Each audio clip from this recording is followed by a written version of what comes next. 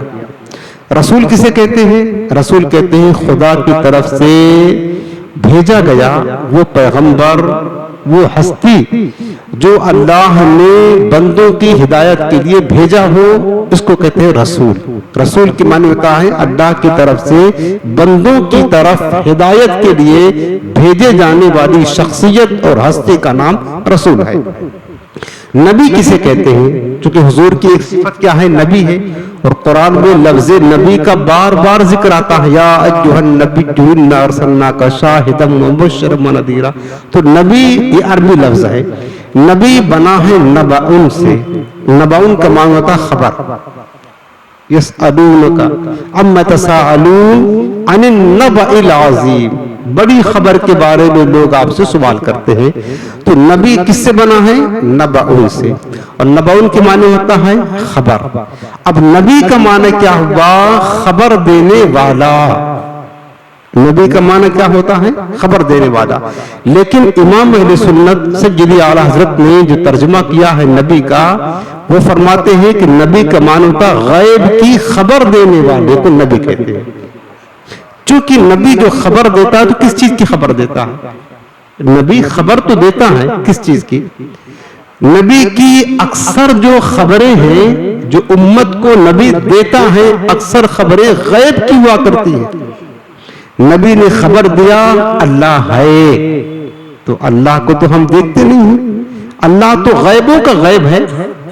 نبی نے خبر دیا جنت کی، دوزخ کی، قیامت کی، میزان کی، پرصراط کی، حشر و نشر کی، برزخ کی، ہر چیز کی خبر دیا۔ کیا یہ چیزیں غیب ہیں یا مشاہدہ میں ہیں؟ ساری چیزیں غیب ہیں۔ نبی کریم علیہ السلام نے خبر دیا قرب قیامت یہ فتنے واقع ہوں گے، دجال آئے گا، امام مہدی آئیں گے، یاجوج ماجوج کا خروج ہوگا، جتنی نشانیاں بتائی ہیں یہ ساری چیزیں پردے غیب ہے۔